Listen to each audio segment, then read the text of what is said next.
Espaçonave Terra. Versão e distribuição Sinapse.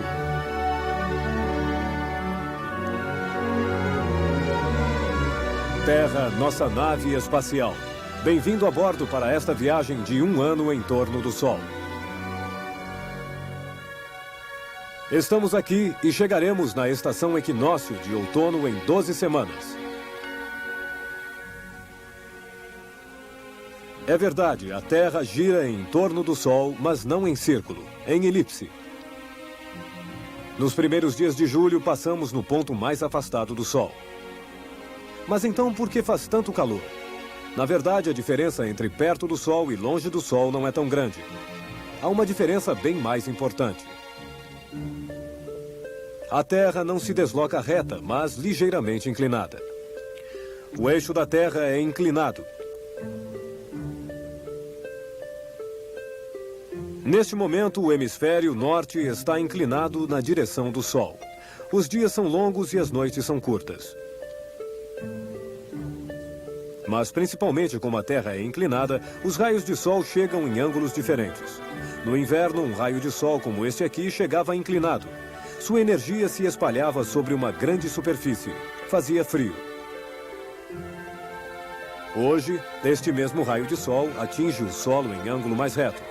Sua energia fica concentrada sobre uma superfície menor. Faz calor. No hemisfério norte é verão. No hemisfério sul é inverno. Temos estações porque o eixo da Terra é inclinado.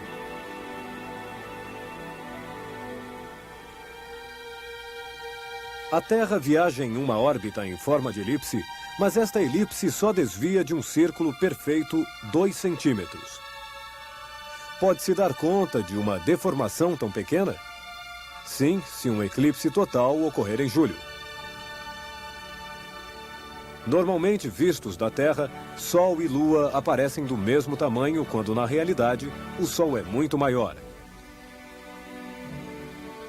Por um acaso extraordinário, o Sol, 400 vezes maior do que a Lua, está igualmente 400 vezes mais afastado. Assim, a Lua aparece do mesmo tamanho que o Sol e o cobre exatamente. Mas no mês de julho, quando a Terra fica mais afastada, o Sol aparece menor do que a Lua. Se há um eclipse e ao mesmo tempo a Lua está próxima da Terra, a Lua cobre o Sol largamente. A sombra da Lua fica maior e o Sol leva, portanto, mais tempo para surgir do outro lado. Estes são os eclipses mais longos. Dia 11 de julho de 1991, o Sol, em sua posição afastada da Terra, ficou escondido atrás da Lua durante quase 7 minutos. Foi o eclipse do século. O Sol menor do que a Lua demonstra que no verão a Terra fica mais afastada do Sol.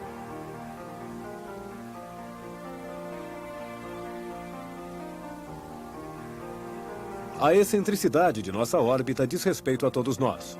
Como todos os planetas, a Terra avança mais rápido em seu trecho próximo ao Sol e mais devagar no trecho afastado. Entre dezembro e janeiro, a Terra, aproximando-se ligeiramente do Sol, acelerou. Afastando-se do Sol, a Terra ralenta como um trem que sobe uma encosta. O Sol próximo a atrai mais. Neste momento, a Terra avança então mais lentamente. Ela adquire atraso. Para percorrer a metade verão de sua órbita, ela levará 6 dias a mais do que para a metade inverno. Equinócio de primavera, 20 de março. Equinócio de outono, 23 de setembro. 3 dias a mais. Observe seu calendário. Esta metade verão, de março a agosto, contém 4 longos meses de 31 dias, enquanto a metade inverno, de setembro a fevereiro, fica encurtada pelo mês de fevereiro com apenas 28 dias. Isso conta 3 dias a mais. Chegaremos então à estação equinócio de outono com 6 dias de atraso. Com esta Terra que circula com velocidade variável e nossos relógios que marcam um tempo regular, certamente haverá deslocamentos. Você pode vê-los. Tome referências em sua casa. Repare onde o Sol se põe. No dia do solstício de inverno, o Sol se põe aqui. No dia do solstício de verão, aqui. Todo ano, à medida em que os dias se prolongam e se encurtam, o Sol faz um vai e vem e a cada pôr do sol de primavera corresponde um pôr do sol de outono. No equinócio de primavera, o Sol se põe aqui às 20 horas. No equinócio de outono, no mesmo lugar, também às 20 horas. Tudo vai bem, mas 40 dias antes e após o equinócio, as coisas acontecem de forma diferente. 40 dias antes do equinócio, em fevereiro, o Sol se põe aqui às 19 horas. E 40 dias após o equinócio, em novembro, aqui, exatamente no mesmo lugar. E a mesma hora? Não. Meia hora antes, às 18h30. Por que no mesmo lugar, mas não à mesma hora? Porque no outono a Terra ralentou e porque nossos relógios com velocidade regular indicam um avanço. O Sol se põe no mesmo lugar do dia correspondente da primavera, mas nossos relógios marcam meia hora de antecedência.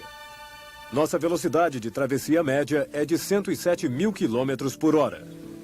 Neste momento, a Terra avança mais lentamente, pois com sua órbita elíptica, ela passa no ponto mais afastado do Sol e nossa velocidade é de apenas 105 mil quilômetros por hora, enquanto no inverno, quando a Terra é acelerada pela força gravitacional do Sol, viajamos a 110 mil quilômetros por hora. Se não há uma grande diferença, é porque nossa elipse é quase um círculo, alongado apenas de 2%. Em sua órbita muito mais elíptica, o cometa Halley, que nos visita a cada 76 anos, se acelera durante sua passagem perto do Sol a 200 mil quilômetros por hora, o dobro da velocidade da Terra. Depois, quando ele retorna na direção distante de Netuno, ralenta a 3.600 quilômetros por hora, 30 vezes mais lento do que a Terra. Com uma elipse tão elíptica, pode-se imaginar que o Sol, de alguma forma, lança para longe o cometa, que a meio percurso ralenta para voltar na direção do Sol.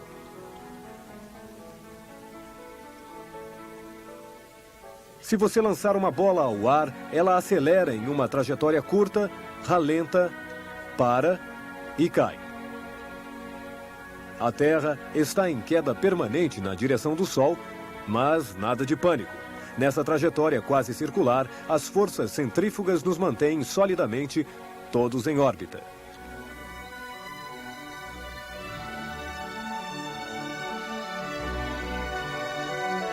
Até o próximo programa. Boa viagem, todos em órbita.